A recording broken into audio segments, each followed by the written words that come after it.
Blog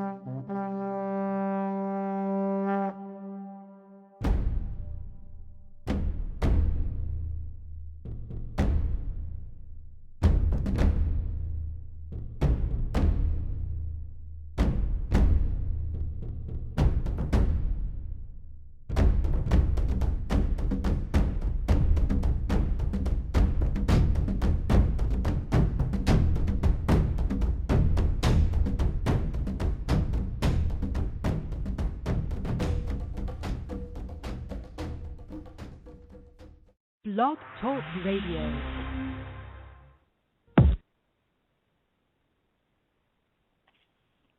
Hello, everybody. Welcome to Wake Good Up evening. African People. Tuning in. Good evening. Good evening. Good night. I'm ready for this show to get started. I'm so excited to talk about natural hair tonight. Just don't know. Being a hairstylist, I've definitely I've welcomed the change and the revolution in natural hair as a hairstylist. So I'm definitely excited about this show. I'm excited about the guests that are joining us. What about you, Sister Erin? What about you? Yes, I'm very excited. I definitely worked in salons, barbershops for a long period in my life. So, and one of the salons that I worked in is all natural, and they do all natural. It's in Philadelphia. It's called Ibachi and Vogue. It's on 32nd and Oxford, and the twins, Aida and Aisha, are the stylists. And I've learned how to wash and train, unprocessed and unchemically treated hair, and it was very a good lesson I've learned. And I'm still learning to myself how to not have unnatural hair added in my own hair as well. It is definitely a struggle, but I'm definitely learning to deal with it.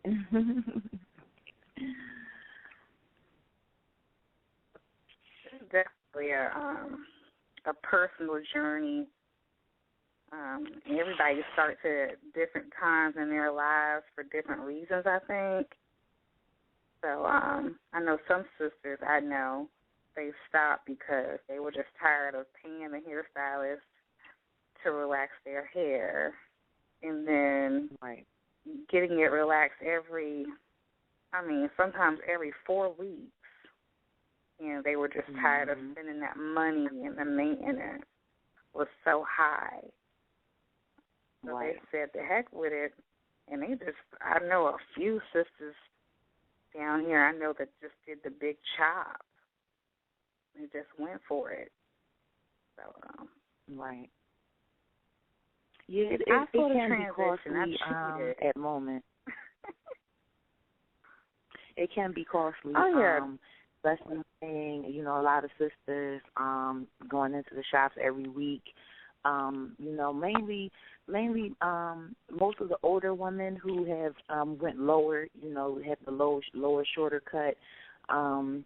It is kind of more maintainable, and also it every week or every 2 weeks getting it done, maybe about $30-$40.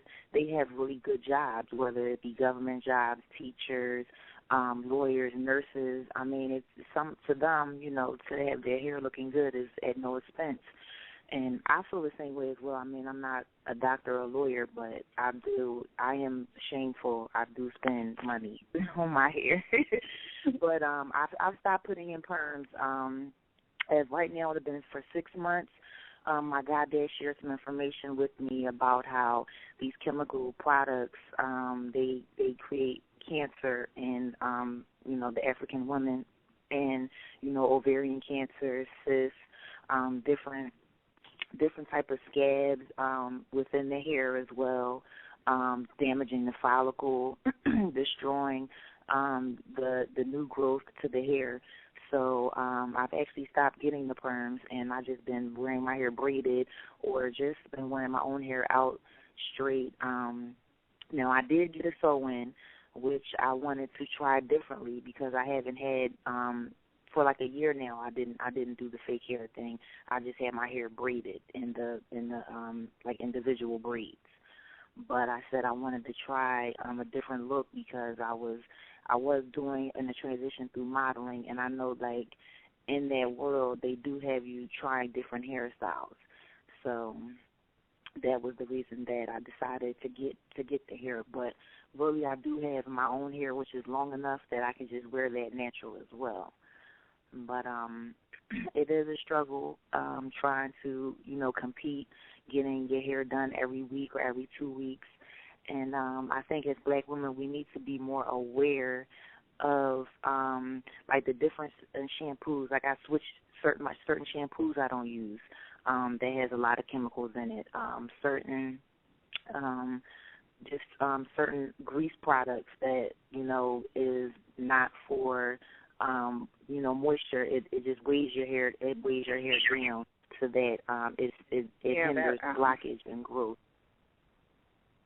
Right. So, I've a heard. Lot of,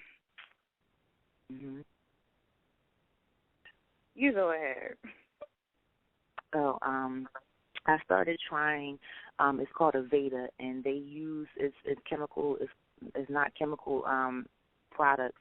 They use mainly plants and it's mainly plants and like flower extract, where their chemicals is not harsh on your hair, and plus it's like they have like a tea tree oil treatment. Just giving yourself different oil treatments would like basically retreat your hair from the damage and years of damage that we use on our hair due to pulling and straining, and also the heat from the cheat irons or the curling iron, because that's a lot of heat directly on your hair.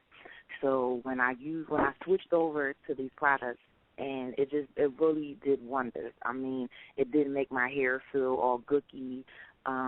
It actually it made my hair smell better. The growth was better. The texture of my hair was better. So we need to be more consciously aware of what products to use and how to use them to retrain our hair from a lot of the damage that we have put strained on there.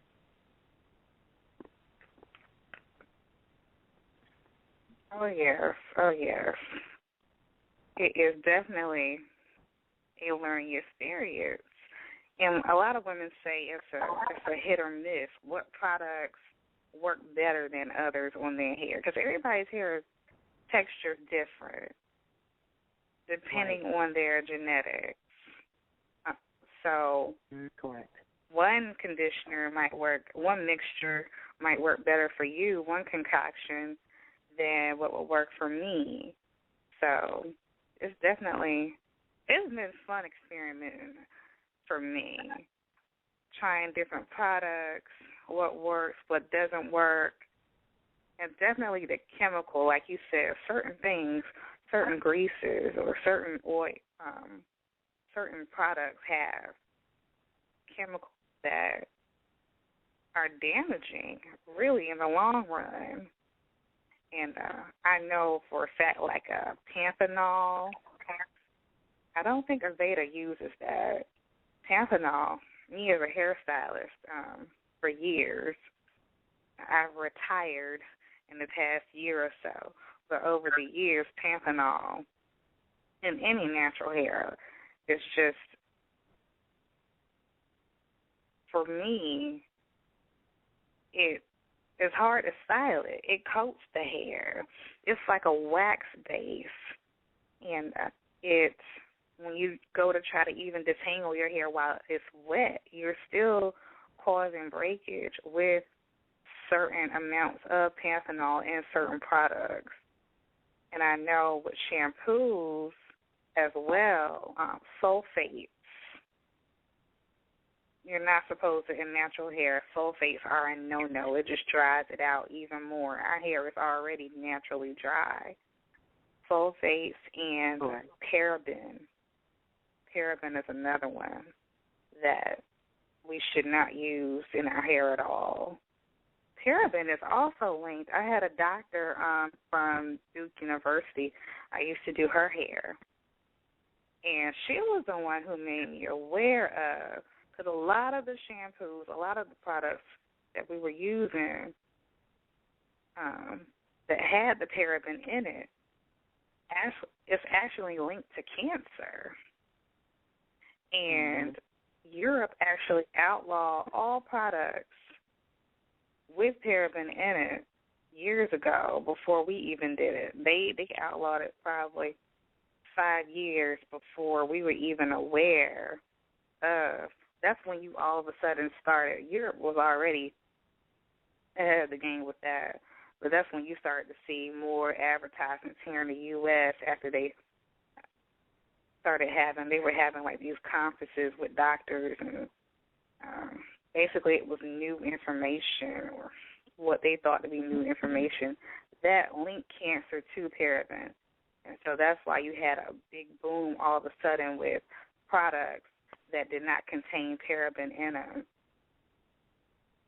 So definitely these products, we have got to watch it. It has everything to do with not only good-looking hair and easy-maintained hair, but our health. And that's where we have to really be mindful what we're intaking in our bodies and what we're putting on our scalps. What our scalps absorb goes directly into our bloodstream. So definitely have to be mindful of that. I remember I used to do relaxer, and I can remember like people saying, "Oh, it's still burning." I'm like, I washed it out. It can't still be burning. Not thinking. That's when I was less aware of things, but that had to seep into your scalp. That had to. Yeah. And it takes a lot of neutralizer to get it out. Oh, yeah. And it still doesn't. I mean, for some people with sensitive scalp, I remember one sister, she would be like, I'm going to go home and take some painkillers because I know it's not going to, my scalp is going to be on fire. Even after all that rinsing, like she was still in pain. And so I don't know if it was, the way her scalp, if her pores were more prone to be open once that relaxer hit it or what. But, she would joke about it, or either when she would come in, she'd be like, I already took my painkiller, Wow. Or she'll bring her Neosporin. She said, I'm putting on some Neosporin when I get home in her scalp. So you have relaxer that seeps into your scalp, and then you're putting another chemical, Neosporin, on the scalp. I mean, we are really got to be careful. And I think I was talking with Brother Akbar, and he reminded me of this. Is he on the line, Brother Akbar? Are you there? Oh, how you doing, sister? I'm good. How are you? I'm wonderful. This is a very dear to my heart situation because protection of the black woman is the greatest and biggest thing in my mind because she is the mother of our people. So if she is in pain and if she is being hurt, it's my duty as a black man to make it be known, no matter if they hate me. Because, I've been doing this for a while on the internet, and you know this. I've been attacking perms, the weaves, and all these different chemicals and stuff that we're putting on our body, even underarm stuff, it's giving our sisters, anything you put. I stopped using deodorant. I don't use no deodorant. Sometimes I use baking soda in the summertime. And in the wintertime, I don't use anything under my arms but soap, natural soap and water. And if I feel as though, my underarm is smelling or anything like that, or because I've been sweating a little, moving around, I just go back and wash under my arms again. Because all this stuff, as soon as you touch it onto your body, it goes into your bloodstream. And this is where a lot of people are getting these different, ailments and stuff. My ex-wife used to get knots under her arms. She used to use heavily because, she had a thing when she ate, different things. She would perspire worse, or the smell would be. It's like something in their family or something.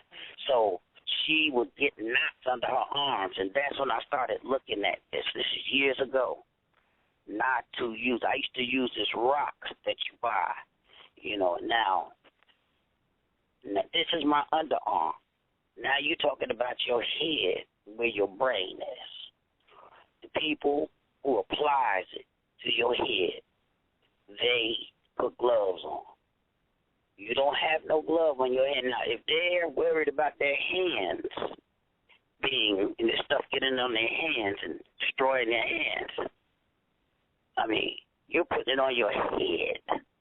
And this stuff has become an addiction because our women don't think that they don't look good because they don't have silky long hair. And this is sick. I was talking to a brother today. I was on the train on my way up, to visit some people, and I was sitting right directly across from my sister, and she had the hair, and some Chinese couple was sitting to my right, and she just in there looking at her phone like a mirror, just playing with her hair and everything. And I look at the Chinese, and they grinning and laughing. They laughing at her. You could see it. You could see they was talking about her. And I didn't know Chinese, but I know that they was talking about her. And then all these sisters, they all just came out of nowhere. It's like a gang of weavers, just on the train and shit. Like they was getting ready to take over the train. I was like, look at all this stuff. And, you just looking at it like, what our women don't have no self-confidence in their own natural self. That's sick. Every other woman is walking around with the consciousness of themselves, wearing the texture of hair they have. You don't see nobody walking around with afro wigs on, and every time you see them, they picking and playing it with an afro pick, and they done lost their mind. And if you did see it, you'd be saying it was crazy. If you see white women all on the train, or every one of them come on there with Negro hair, and they got afro picks picking in and playing, and you was like, them white folks don't get mad. Now just think about yourself. Think about what you are doing to yourself, your self-confidence, your self-esteem, to be yourself, your natural self.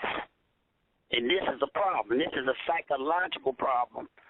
This thing has multiple problems. It's psychological problems, health problems. And it's just the brothers, and some people said some brothers, might be the region that you live in. But I see it on the internet, brothers expressing their opinions, that they are tired of sisters in this weed. There's videos on YouTube. It's videos on Vivo. They all over, everywhere. Brothers are talking about these things. And when I started researching about the diseases that it causes, cystic fibrosis, fibroid tumors, and cancer, and, and I really do think brain disease too, because a lot of these sisters are very, very, very violent that wear this stuff constantly. Like you said, every 4 weeks they're applying this to their head. And it's also what happened is the police that came out with this report that when a person is totally burnt, the coroner, they can distinguish the race, African American, from any other type of race when they open up their head. Because on the African-American sister's head, it's substance, the dyes and the perms and all the stuff that seep down into their scalp, and it's sitting there on top of their skull. And I've noticed a lot of sisters, they go, their hairlines are very far up to the top of their head, and their hair is all around the sides.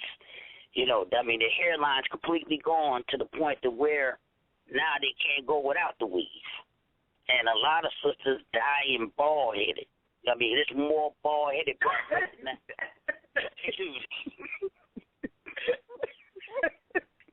You got to wear the weave into their grave. You know what I'm saying?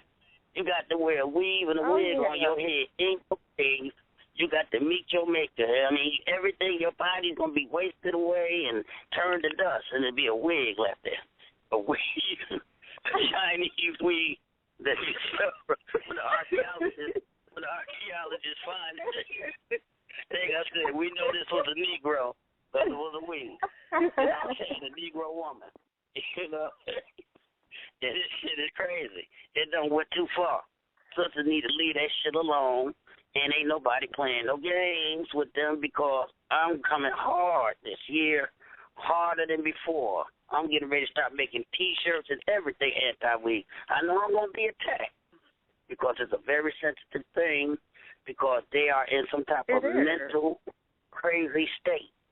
It's mental. It's something you sitting there playing in it like it's your real hair, flipping it around.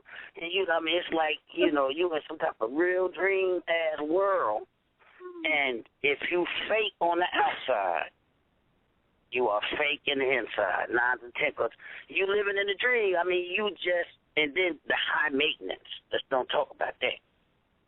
With a brother, somebody say, oh, brothers like weave. It ain't that brothers like weave. It's that brothers know that they can get to a girl through weave. They can get some sex through getting them what they want. You want weave, he going to get it for you. They think that let me tell you something about men, and I'm a man. When men know your weakness, whatever it takes, they're going to use that to get what they want.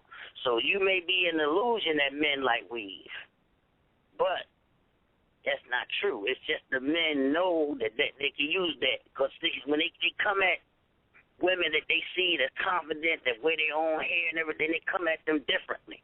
You know what I'm saying? I'm not saying that they don't never run into some knuckleheads out there, but they come at them differently because they can't buy them. It's nothing that they can really think of to use to get to what they want. And then the respect. I've heard sisters say that had natural hair that they have more respect, they have self-esteem, and believe it or not, white folks and everybody else is giving them more compliments than Negroes. You have a Negro woman walk up on her and say, what's the matter with you? What the hell's the matter with you? You the one that got the fake shit on. You know what I'm saying? That guy, the hell you going to say, what's the matter with a sister? Well, her natural hair, and you standing there with the damn Chinese Express on. Let me tell you about some of my brothers now. Hold on. I had a brother tell me straight up, I can't stand the Afro puff. He told me straight up, I just can't do the Afro puff. This is when a lot of women were doing the big chops down here. It was like all of a sudden you saw a bunch of little small afros. And a couple of guys I knew, he was married. He was married, too. He was like, my wife does not ever come home with her hair like that. Like, he was like, I'll buy her weave first, or I'll get it relaxed. He's like, I can't stand it. There's something about that. He was like, I just don't think it's cute. And this was like a 40-year-old man. I was shocked to hear that from him. They're married, 20-something, 20 years. And I was really shocked to even hear him say that. And well, you have some black men. Excuse me. You have some black men that like to dress they black women up like a white woman, because historically throughout the black man's life, in here in America, history I meant in America, getting a white woman was making him feel that he conquered the white man. You know what I'm saying? I mean, being able to lay up with the white man's woman made him feel like he is a man, because he was not feeling like no man before that, because they had beat him down into a subservient Negro. So some Negroes have a fetish, just like a brother who might like shoes and might want their woman to walk around in, thongs or whatever type of fetish he got. There's some black men that have a fetish for trying to make their black women into a white woman, just like Ice-T. He's in reverse. He got his white woman trying to make her like a black woman. You know, and his brothers in reverse that do that because they brain dead and brainwashed too. And then some of them, when you come at them and you change up and don't have the weed, they don't have no more ammunition to use you. Like, baby, I get your hair done, and, you know, something they outside doing that's wrong, they know if they come and say, here's $600, go get you some, you know, what they call that, Brazilian weave, or go get you some of that Indian musk, or whatever the hell the name of shit is. You know what I'm saying? They can't use that against you. You done knocked off one of his, you know, tools that he used to, you know, make you calm, or whatever he is. Because, you know, men use tools to control. Whenever they can find a tool that control, and you change up and shit, you done knocked them off his square. So, you know, it's a shock to them when you go natural, because they know now that you're starting to have self-esteem and self-respect for yourself, and some men can't deal with strong women like that. They want you to stay weak and low self-esteem so they can use you. You know what I'm saying? Because they know when they see you like that, they can see you have low self-esteem. So now they see your esteem change, and hell no, that's a threat to a patriotic type, what's the name? And most of black men have picked up on patriotism, this European shit, that black women supposed to be seen and not heard. And it ain't no, you know, unless you got a black woman beat down, or you beating her or whipping her, or she's just born the quiet type, you're not going to get a black woman to quiet down or be submissive like that, because they've been strong throughout our history, and we was in a matriarchal system. Even though men were kings, it was a priestess, and it was a priesthood and the priestess.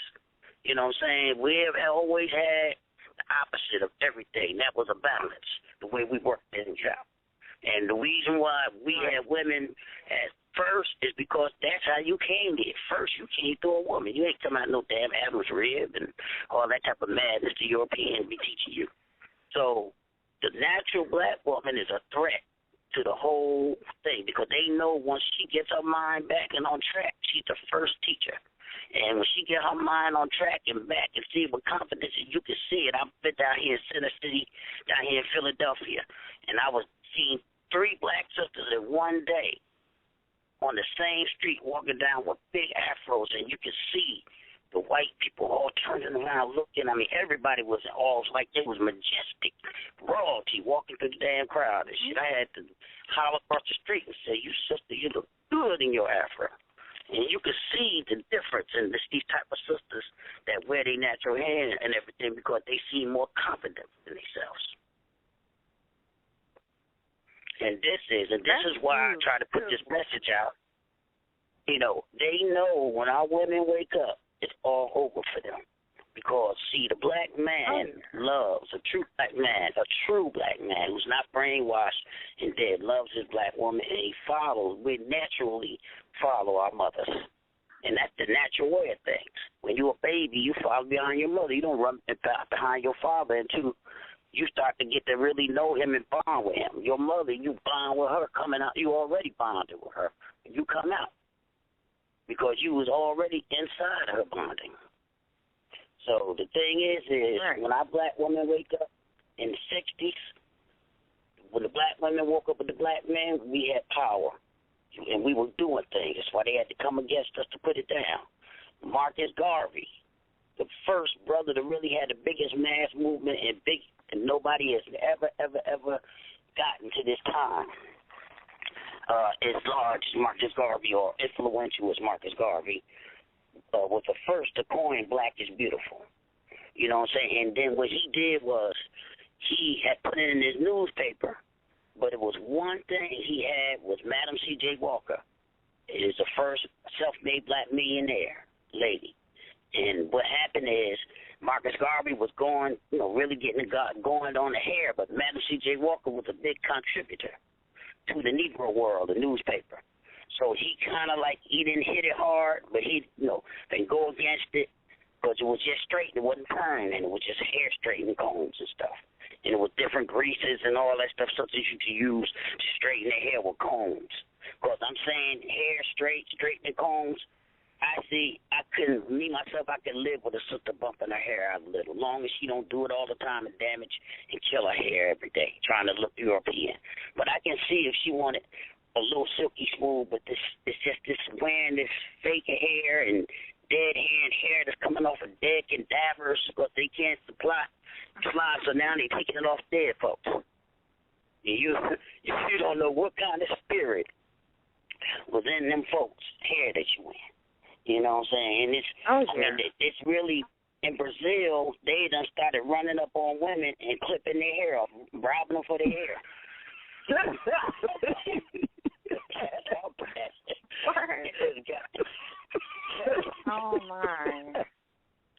It's like a piece. That's serious.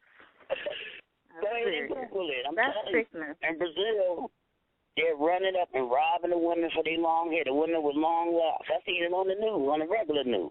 I ain't even see it on the internet.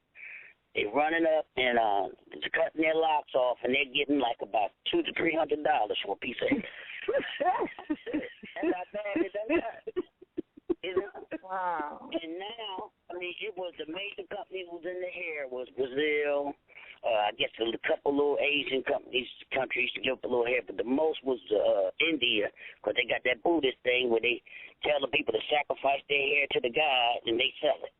You know what I'm saying? Now they know they ain't supposed to be trying to sell that stuff. They're supposed to be sacrificing it to the god, and the hair is supposed to go in the garbage. But they found that they could sell this stuff, and they selling this hair, and it done got to the point to where they can't get them to cut their hair. And one thing, I just feel as though we do need to start wearing our real hair because these Chinese people are getting super rich. They own at least $20 billion, if I'm not correct. It could be wrong, but I know it's $1 billion industry with this hair and hair products. And right now, black people, we don't even own the market, but we're the most women consuming these products. So why is it that we're consuming more of the products and not even selling it for ourselves? We do have some, which is like Liz and Daughters, is a black-owned company, and it was another one like the BB Brothers in Atlanta. But as far as owning the hair business and manufacturing, we own none of the distribution and manufacturing, but we are the biggest consumers. So that's the real reason why we need to stop patronizing these ching ching wang wangs, and they don't even like us, and they don't even use our products. So why are we consistently buying from them and making them rich so they could be on their boat, yacht, plane, whatever? And what we doing? Right. Walking around with fake hair. It's ridiculous. That's right. I know I've been to hair shows where there were natural hairstylists with their own products. We would do better. Right. And there's women now who have their own natural hair salons, like the one you work at, who they make their own products and sell them out of the salon. We would do better going to them because they make it right out their little kitchen setup and get it packaged. We would do better and do ourselves a service if we just went to these salons and purchased their products. Their products are just as good, or I would say their products are better than what you would buy in a grocery store or at the beauty supply store. I think their products are better because their products are less chemicals, more moisturizers, and more oils. And moisturizers and oils, the contents make a difference in proportion to chemicals.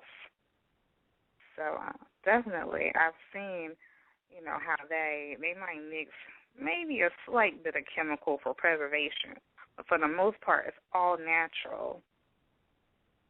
So I totally agree with that. We are making these people rich, and they don't care anything about us at all. To be a joke to them, I could only imagine what they say about us behind closed doors. Getting rich off of our purchases of that weed, I can only imagine. Look, no wonder they don't respect us. Black people in general is the laughing stock of the whole world. Even Africans come over here and laugh at us because we're living over here with the most richest and powerfulest white nation on earth. And we done did everything and died and did everything, and we still here trying to imitate them. We haven't took none of the spoils of war or nothing, or the spoils of just economics or really nothing. The only thing we can do is to have entertainers dancing and singing and everything. It's not that many people that's in real big industry or nothing. I mean, big corporations that you could point at as black or black-owned or anything. So our people is still here trying to worship white supremacy. And our women trying to look like whites because the white men then took our women from us a long, long time ago. They might have been living with black men, but they belonged to the white men. And then when welfare came in, the black men got kicked out. The black men in the 60s and the 70s and started really openly sleeping with these white women and stuff, you know what I'm saying? There was a lot of secret stuff going on back in slavery time, especially over there with the French. Now, when the French had New Orleans and all that down there, it was okay. The French wanted to sleep with a black man and all that. It wasn't, the French didn't really have no problems with that, with the, you know, the interracial thing. Still right now to the day. And that, but it's when the European and the British and some Germans and all of them started coming in, the racism started coming in, because the Northern European is really it's probably like the worst one. The Northern European, the real brutal, crazy fool of Europe. I mean, like the worst of the tribe, the Britons, you know what I'm saying? So this hair thing, you know, this hair thing is a real serious problem. And, you know, more we could talk about it on this show, more will be better to get the information out to our people that, you know, and our women, really, you know, when I say our people, you know, there's a few guys still perming, like Al Sharpton and, you know, that little, what's the name of that little short guy that's a comedian, come out with the perm. I think he at Ohio or Cincinnati or somewhere. Hello? Cat Williams. Cat Williams, yeah, that's what I'm talking about. Cat Williams, yeah. He's still permanent. Ain't that many. You can't really point. I think Ice-T, what name? Don't he perm too? He cut it off. Oh, he cut his perm off now? Okay. I know he got a white woman. What's her name? Coco. Coco, yeah. She was sleeping. I think they was having some problems, Lord. I think they caught Coco sleeping with another rapper or something. Or maybe it was some type of they was doing it for money, though. You know, you never know, because then people, controversy get them paid, too. So they might be doing it, and it ain't never even happened. It's just, you know, got people, you know, all interested in them again because their careers be going down. And, you know, in Hollywood, they do everything. You know what I'm saying? Now, and then this is another thing. I'm glad that I mentioned Hollywood. It's the big, that make these things like the weave and everything popular. Because of the movies and the movie stars and different people that you see have it, and a lot of them is bald. Like Naomi Campbell. Naomi Campbell has a hairstyle like one of them Chinese, her natural hair. Looks like one of them Chinese movies where the guy has the ponytail. Yeah, they pull it back, but it's the hairline all the way to the top. Hold on, she just was on the show now. No, she has an afro now. She did go to the afro. I have to correct you on that. The past couple times I've seen her, she has afros. Well, it might be, you know, that could be a wig, too. Because her hairline, when we showed pictures about her hairline from the Internet that was recent, this last year, her hairline was damaged. So, you know, you could wear afro wigs. But I would sisters would wear afro wigs, you know what I'm saying? It would look more up to them, and it would help them to be living with themselves and their confidence. Like I'm saying, this thing is a self-confidence problem, and they don't see it. I mean, when you don't have confidence in your natural self, that is a big psychological problem. That's some type of stuff that a psychiatrist is supposed to be treating when you don't have self-confidence. But I was looking, when I was watching some National Geographic shows, not all Africans over there in Africa, their hair is not like afro. They're dark chocolate with real fine, wavy hair, and it was astonishing to me because, I mean, they were like chocolate people, like really dark, but their hair was wavy. So it wasn't like an afro. It was their natural hair, but it was a finer texture. So all this mystical stuff too about we all just have a nappy afro type of hair, that's not automatically true, because some of the babies even had that type of finer texture hair in some of those different countries over there. But we're not them type of Africans. But most of the Africans that did come here during the slave trade came from West Africa. And this is characteristic of where they came from. You know what I'm saying? So the thing is that we find excuses in all type of ways to say, okay, because are they really buying that hair from Africa? Are they buying that hair from the Africans? They're buying that hair from different people over in India or Brazil, you know, that has half-breed black people or something like that. And then when they get it, they turning it blonde and all these different colors and stuff. And plus, that's not them. See, the thing is even if the other people in Africa did have straight hair, that's not their hair the way they are. You still not happy with yourself.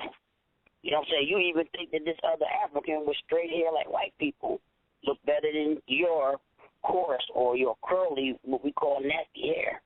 You know, and this is to the point that where, like I said, this stuff takes their hair out that they wear for years, even because they're starting out as little bitty kids now.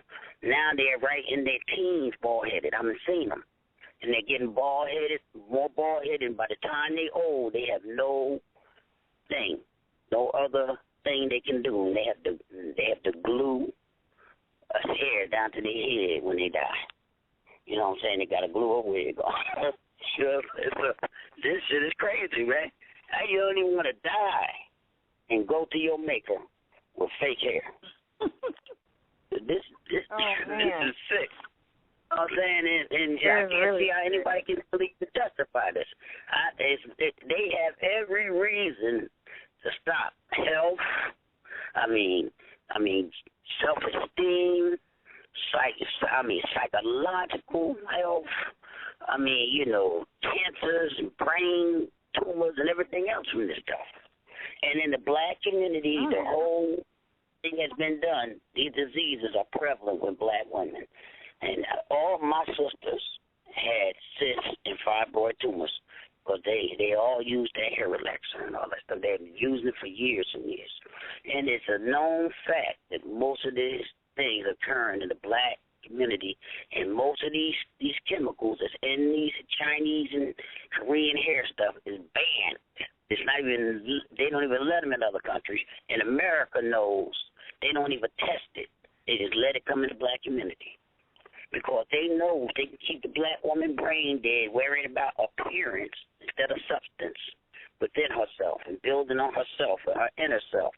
And she's just worried about her outer self and her beauty and her appearance and what she, looks like to project out there, living in this sexual perverted society where they push this is about the outer and not the inner. No wonder nobody is finding good men or husbands or having long-lasting marriages and all this stuff, because there's too many idiosyncrasies in there to really have a realistic relationship when everything is fake. Oh, yeah. That's true. But who the hell in their right mind really want a fake woman but a fool?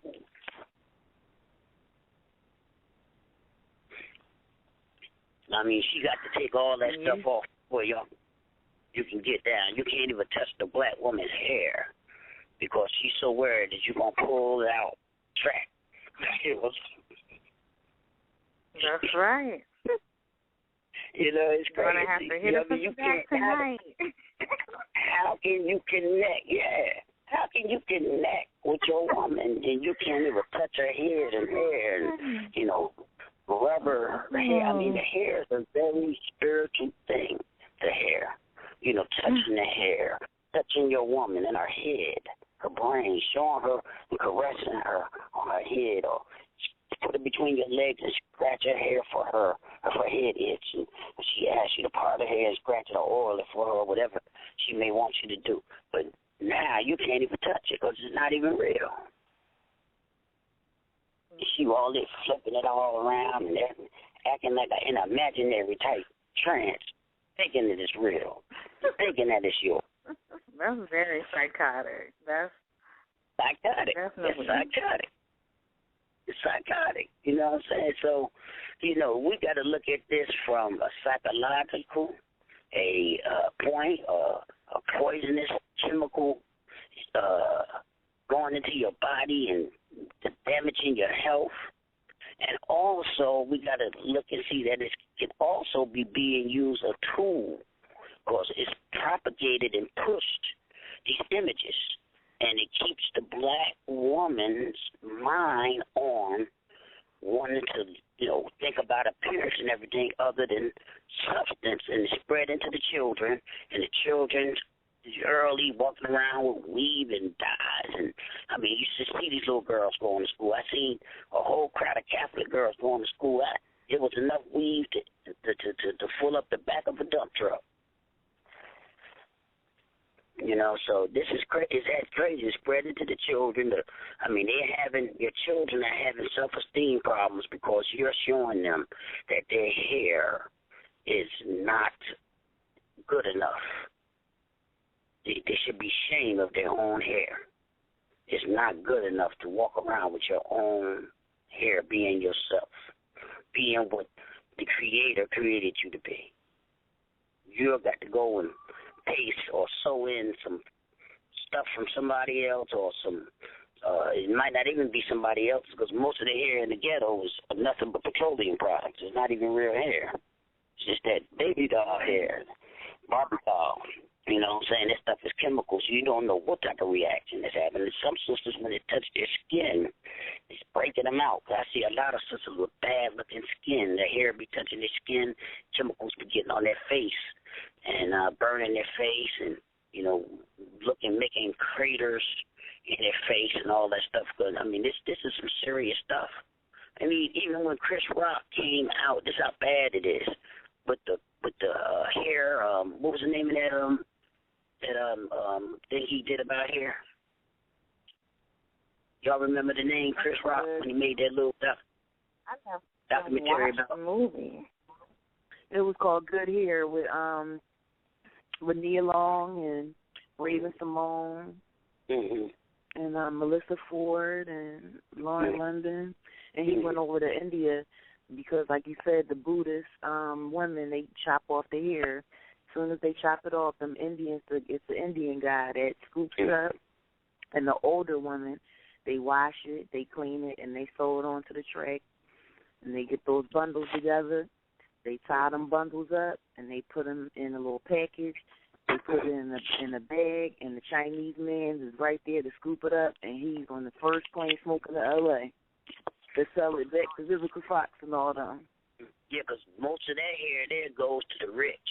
That don't come. That's not the ghetto stuff. The ghetto stuff is made over there in China, Taiwan, or Korea somewhere. In Korea, I believe, and they make that out of petroleum products. The same stuff they make for baby dolls, and that has chemicals. The petroleum is oil.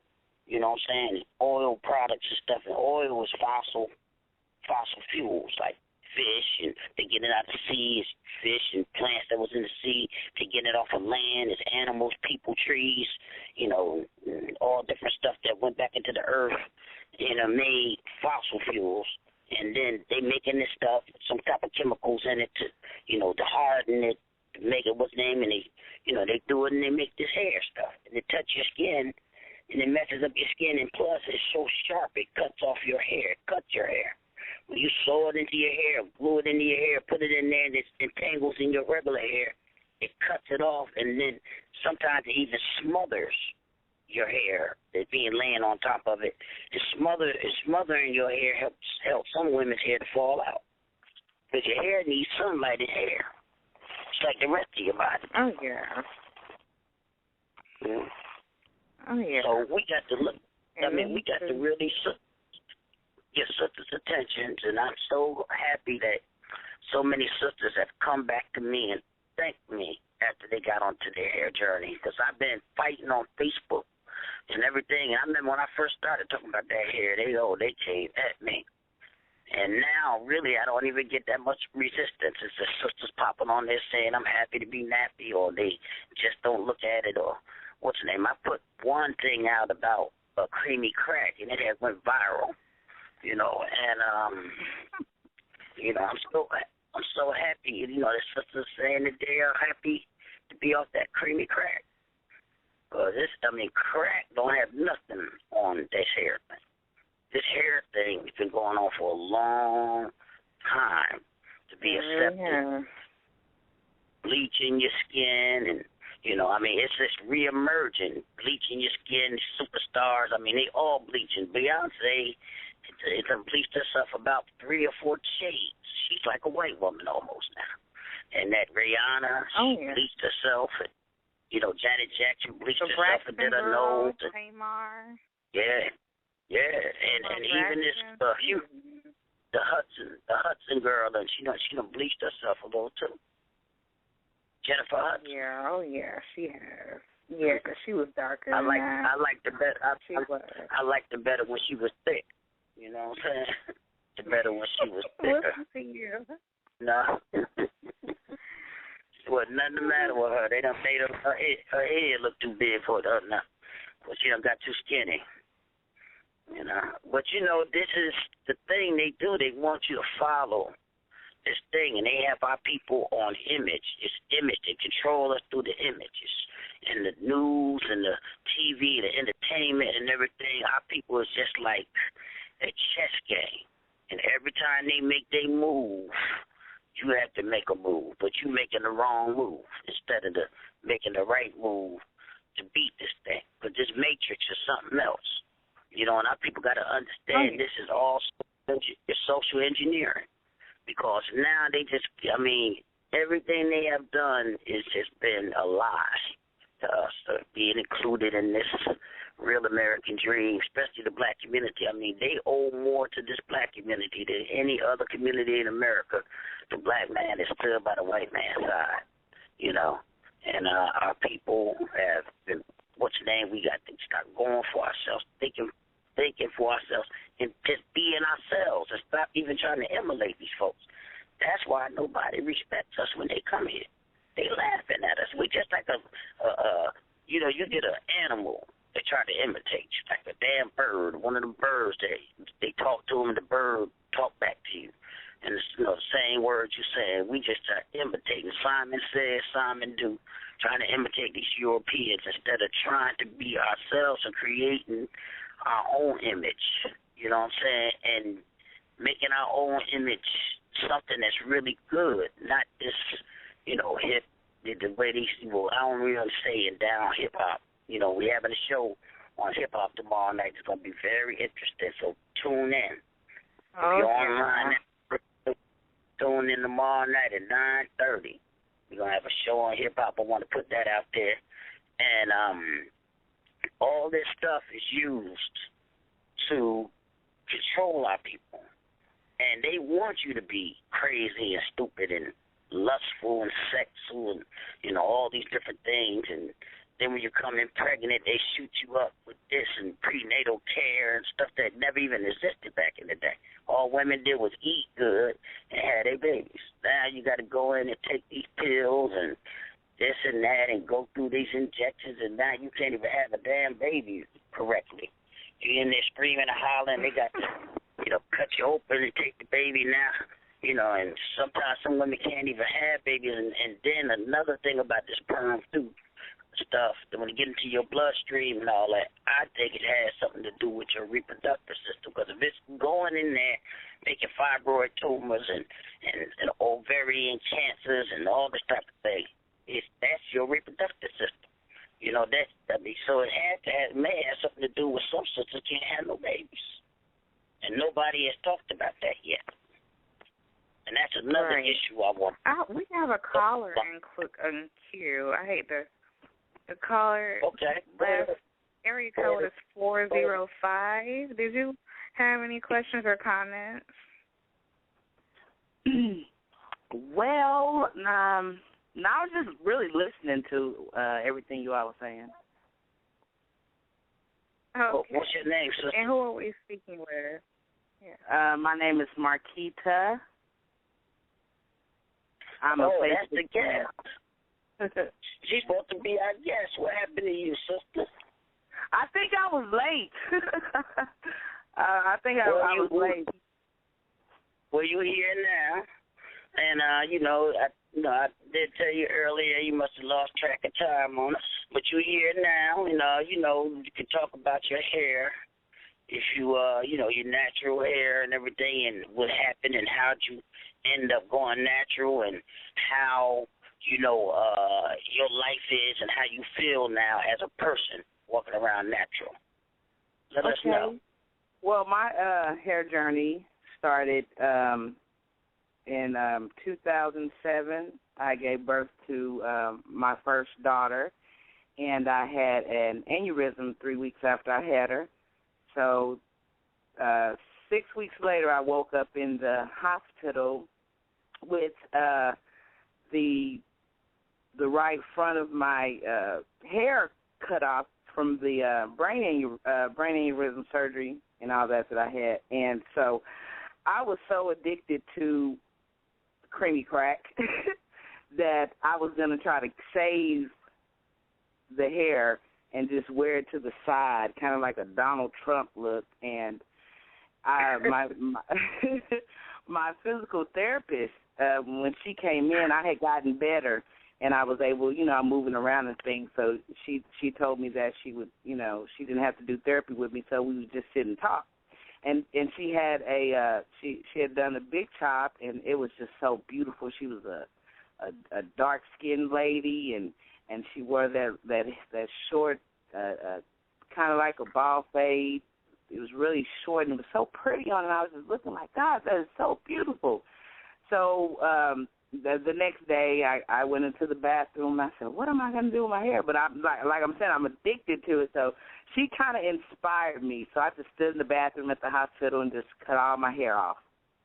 And when I got released, a friend of mine said, well, let's go take you to the barbershop and let them trim it up. So they trimmed it all up.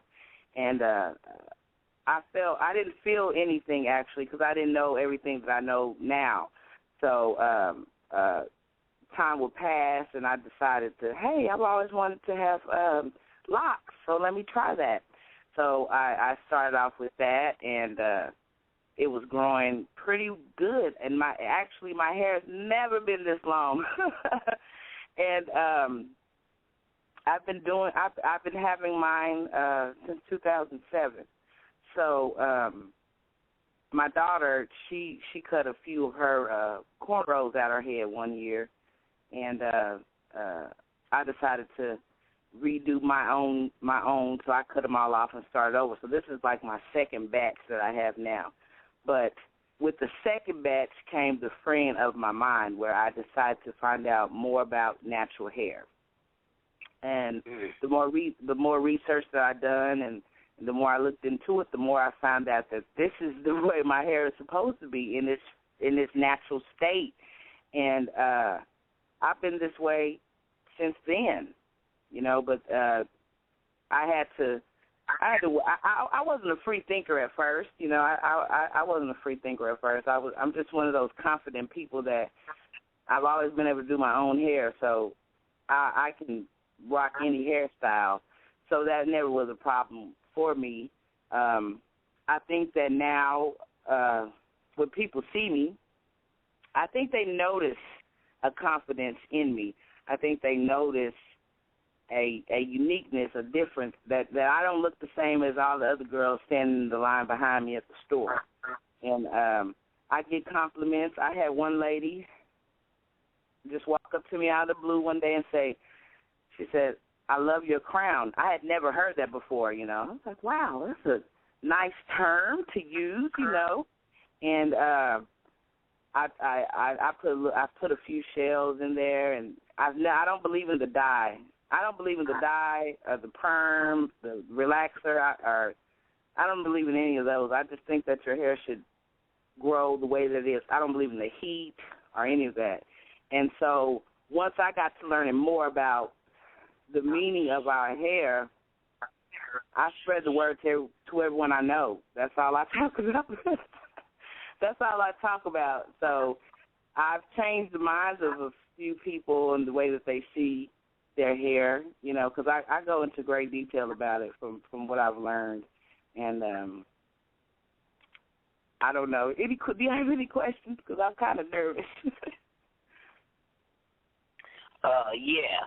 So how did your life change since you've been natural? I mean, you know, how have people been treating you, like black people around you? Did you get any negativity? Did you get any positivity from anyone, black or non-black? Or how did that go? Well, my opinion, I think that when black men see me, they notice me more because I stand out. Black women, from where I'm from, they look. They're the ones that look, and they're the ones that kind of stare, like, you know. It's just the look that they give to let me know that they see me. So I keep my head up and I keep going because I mean, there's not many women that wear their hair natural, especially where I live at right now.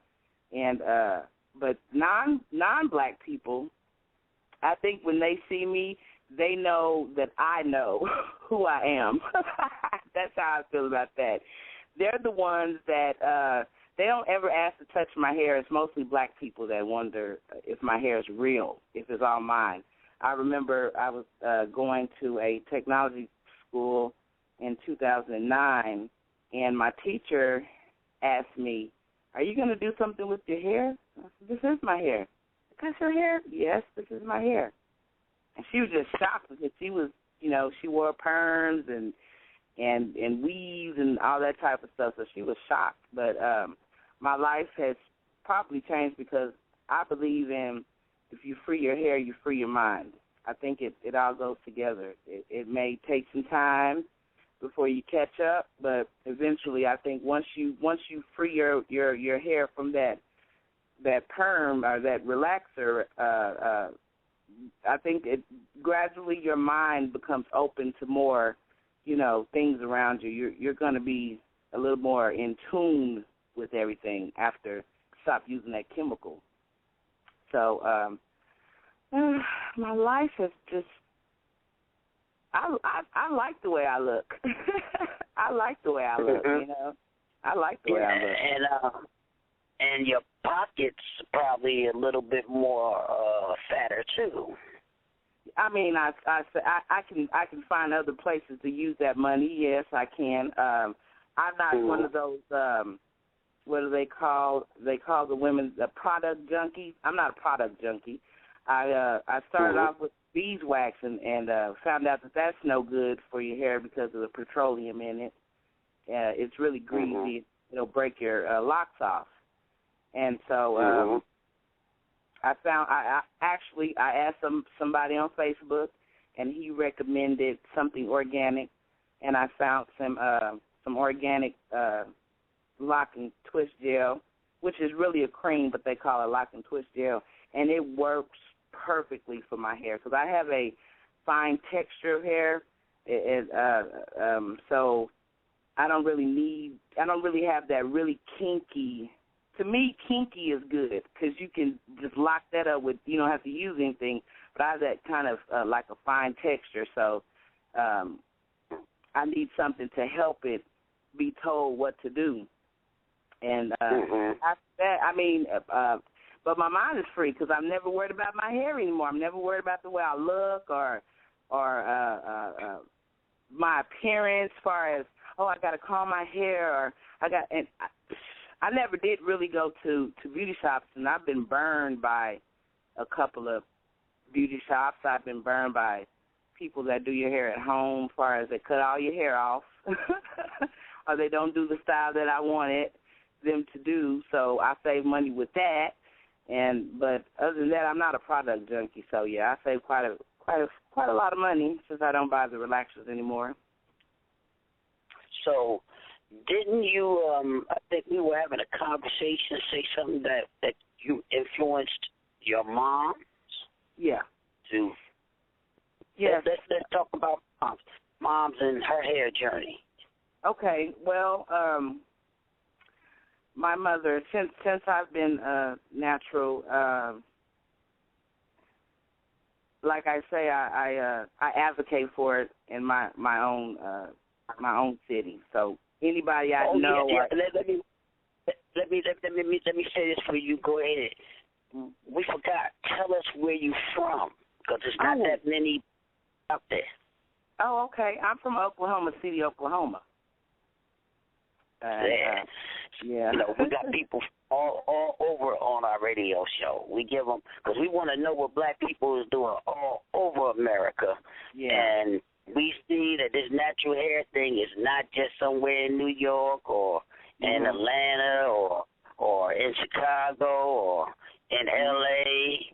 It's in rural areas and far out areas and everything. Black women are finding themselves. It's a slow process because we have a problem that, you know, we are trying to get our sisters out of, because, you know, this mental thing and health thing is very serious. So, you know, okay, so now let us finish hearing about Mom. Okay, so my mom has always been the type of lady that would not leave the house without her hair done or makeup.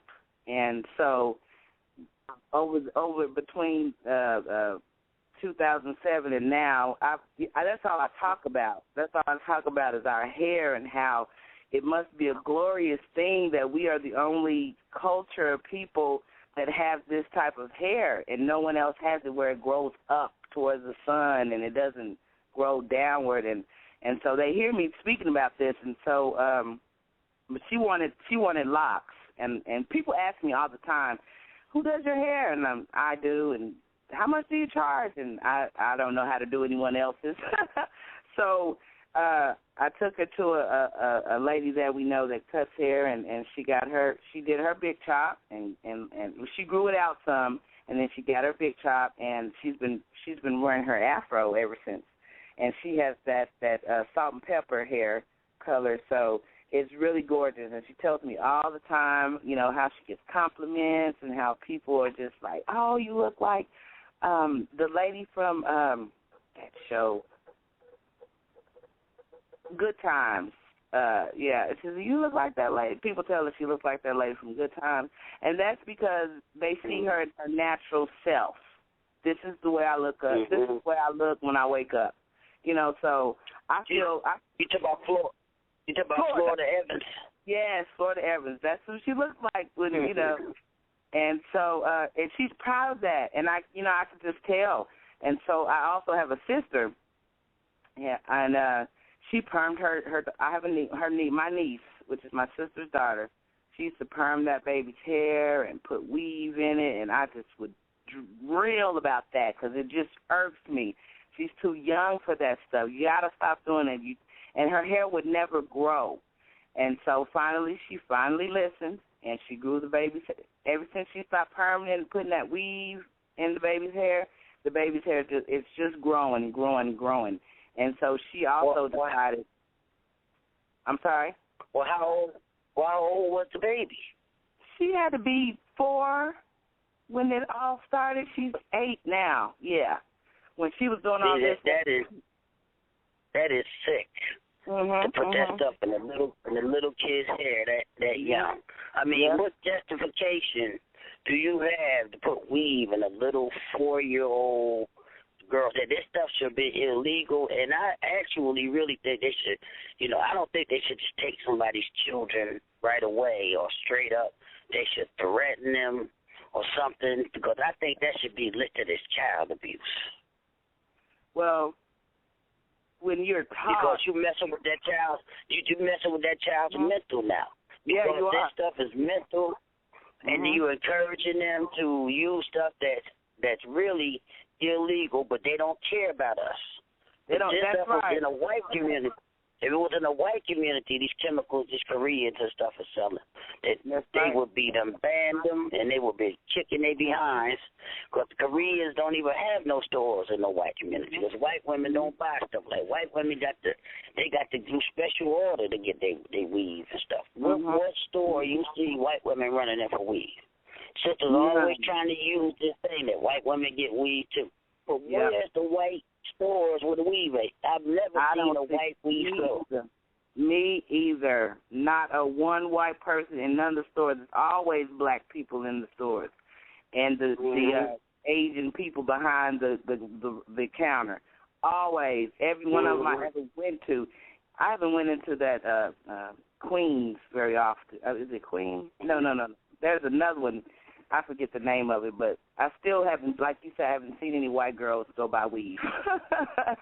You done been in the malls and everything, and the white people usually their stuff is more in the malls. You don't go in no malls and see no weave store that white women got exclusively to go in and get European-looking hair and all that. They got to go on the internet. They got to have special hookups to get that. I mean, this stuff because they don't have anything. There's no industry with them like that. And when you see these white women that do have hair pieces and pieces in, the one that has thin hair, it'd be a problem. It'd be a problem, or they in Hollywood or somewhere. They're a star and they trying to have a different look, and not most of them have their natural hair. They ain't got no sew-in, no weaves and all that. This is really a black woman thing. It is. If you count the white women that's involved in this industry, you probably couldn't even have a percent. You couldn't get in the positive of the percentage level. It's probably less than 1%. You know what I'm saying? It's probably on the negative percent level. So, so you have black women that try to justify, well, white women, come on. How many white women you see running around here with a bunch of weave up in their hair and everything? It's all first there. of all, white women have to wash their hair every day because their hair is very oily. And if they don't wash their hair, it mats together. Because I had a white woman tell me that. My boy was going with a white girl, and she washed her hair every day because I'm a plumber by trade. And I used to always have to go unclog these drains for white folks' houses because of their hair. But they lose a lot of hair because they have to wash their hair every day. Now, how you going to wash your hair every day with a weave in it? You can't. And then black girls' hair stink, too, because once they wear all that weave and stuff on top of their hair, they can't wash it. And if you put your nose real close to it, I've done it, because, I'm intimate with black sisters and everything, and it stink. And you just don't want to say nothing to them. You know what I'm saying? Because you don't want to hurt their feelings and stuff and everything. But their hair be stinking. Yeah, it's time to hurt their feelings. But, this is something I want to get out there. A lot of brothers know I ain't lying. You put your head close to that weave, your nose, it's like, damn, it's like B.O. body odor on the head. You know what I'm saying? Wow. Because you got all this sweat under there, you sweating. In the summertime, you got a hair hat on. You're the only one wearing this big old winter hat. Because all this stuff, you got this stuff all on your head and you sweating and everything. You think your hair ain't gonna stink? Yes, it is. Yes, it is. Because people with locks have to wash their hair more because of that. Because of the stink. And they got natural hair. So you could imagine with all that textiles and petroleum products and the dead human hair and some cadavers and everything on top of your head and everything, and you sweating and stuff. You got a hat on in the summertime. And in the wintertime, some people, the sisters, their necks, they got to sleep with their neck up in the hair. So when they get old, they bend over. Because they wear their neck up in the air so they won't mess up their hair. Some of them is trained to do it. You know what I'm saying? They done trained themselves to how to sleep so their hair won't get messed up.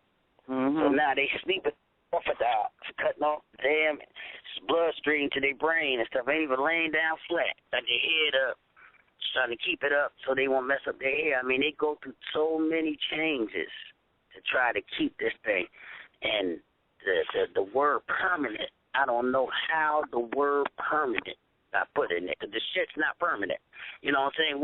How did they fit the word permanent was in it? Because if the shit was permanent, you won't have to keep on doing it over and over and over again. That's true. You know what I'm saying? So this even a stupid word to use for it, because it's not permanent. It's a never-ending cycle of madness, because your hair is never going to go to the textures that you're putting it to. That's why you got to keep doing it over and over again. And they know it's just like people dead. You know, you're killing your hair just like a person dead. This undertaker gonna make some money, and they you done killed your hair, and they the undertakers is gonna give you some new fake hair to go on your head. And the part about them using this hair, they squeeze so long to it break off their own hair, till they can't stop using it. They got to keep putting it on there, and like I said, they die bald headed. They got to put a wig on. I blame entertainment and entertainers, because I think that them being on television with their wigs and their weaves, that image that we see is what we want. Oh, I like that hairstyle. Or, oh, I want my hair like this. And so I believe that if they change that up and they get the message too, because although we're targeting the communities, that when you turn on the television, it's still going to be right there in their faces. That was Beyonce some months ago that supposedly they called it the big. I was reading on Facebook that it was the big chop, and I was offended because now you're giving out the wrong impression of the term big chop, when actually what it was is she was in rehearsal and her hair got caught in the fan and it pulled it out, and so she took the weave out and probably cut her hair where it was short, to make it all the same length and to a little style. And they called it the big chop, but it was still dyed and it was still straight and it was still relaxed. So I think it starts with the entertainers, because they're the ones that everybody's copying. So as long as they keep wearing, we keep seeing it on TV that that's the way it is, then that's what we're going to keep wanting. Not to mention taking the Asian, Chinese, those beauty supply stores out of business that are sucking up all our money. I pass by those places and they just have it plastered all on the doors, the windows of these black women with this long weave, different colors, and I'm thinking that is not her. That's not her hair. So what's the point? What are they really saying when they're showing you these images? Every time you pass by one of those stores, they got it plastered all over the place. I also have a problem with the commercial that Beyonce's in, where she's talking about a hair dye. I'm thinking that's not her hair. Why are you advertising a hair dye, and it's not even your hair? Okay, but everything that touches your head goes into your bloodstream, to your skin, and into your blood system and your system. And that stuff, they cannot stop it from touching your head when they apply it. Right. There's no way on earth that they can stop it from touching your head when they're applying it. So the thing is we can say it's the superstars and all this stuff and everything. This stuff is deeper even than them. They even have the problem. Right. They don't even know they are the problem. This thing is a whole black mindset problem with black people, the way we think, because we got to stop imitating the European, and the things that we imitating them in don't even make no sense. If we imitated him in business and imitated him in building his own country and building his own reality, then we will be doing something. But we want to imitate the look, how they look, and we want to fake, but we don't even want to really act like these people act. Because if we was acting like they was acting, we'd be ruling some shit in this world. Right. So we just running around, want to look like the image of the master, still this day, running around because this thing is deep embedded into our people's mindset. And it has to change because everybody look at us. They come here. That's why they use us, the Koreans, the Chinese store, the Poppy store. All these people come to our community, set up shop and business, treat you like shit when you walk up in there. And then you still is going in there because you have no other alternative because you're just walking around here as a mindless being trying to emulate the slave master unsuccessfully. Okay, well, what about the fact that the relaxer isn't FDA approved? Yeah, I've been doing a little research on that. We were talking about that earlier, that, you know, none of stuff is really approved. It's just in the black community, and they're bringing it in, the Koreans, because, look, I mean, really, these people don't care about the black community. The black man is only... and woman has only been a tool for white supremacy. Right. To fight their wars, die in their wars, to serve them, to entertain them. You know, to this day, the biggest money Negroes make is in the entertainment industry. And that's what we've been doing, dancing and singing the slaves and to make you dance and, you know, play the banjo and do your little slave dance and everything. Negroes still doing it just modern times now. Shit ain't changed. People still doing. They're not making no money and no industry really to talk about. You know, they have no resources. I mean, we're not doing anything, and really, most of the black people that's creative are working for the system, and they don't own it. They just scientists or something for the system. Even our military-minded people like Colin Powell and, you know, black generals in the army, and they're not in a black army, they're in the white army. They're not representing us. Our people got to get the mindset of start representing us, stop representing these other folks. Because black women and black men, but it's black women mostly with this look image thing, walking billboards for white supremacy, walking billboards for white beauty. You know, they don't even need commercials on TV for white beauty. White women doing it. Where's the white women in commercials doing white beauty? You see more black blondes now than white blondes.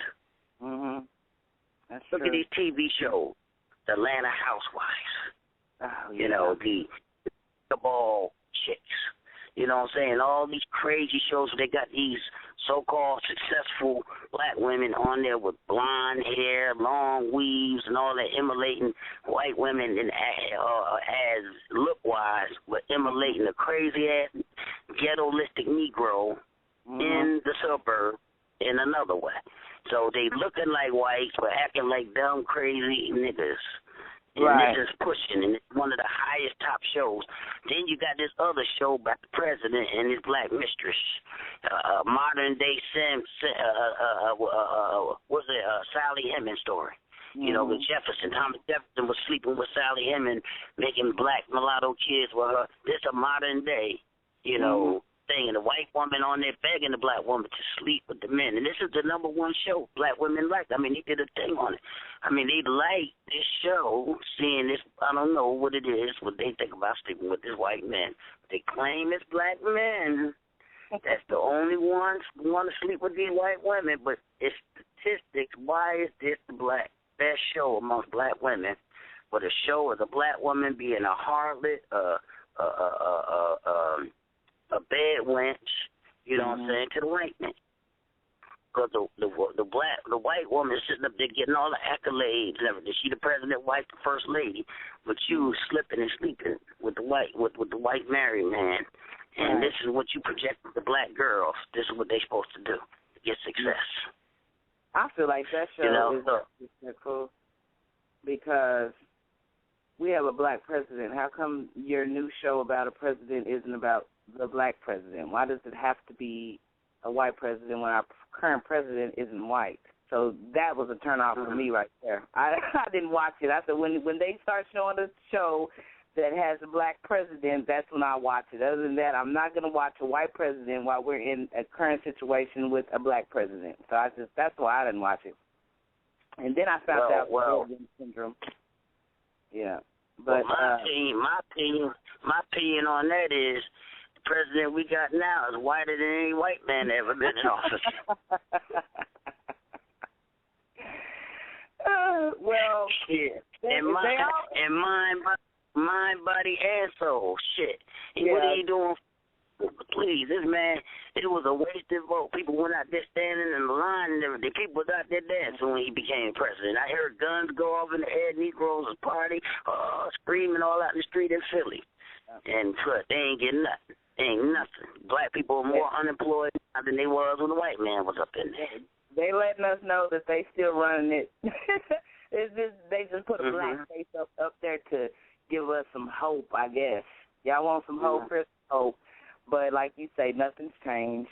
He has not done anything for the black community. So, I don't know when he will. I don't know if he will. But I don't think it's going to be something, because I was done with the whole belief of hope from him when he said that he wasn't just the black community's president. He was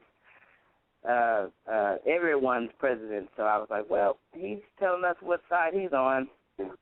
But back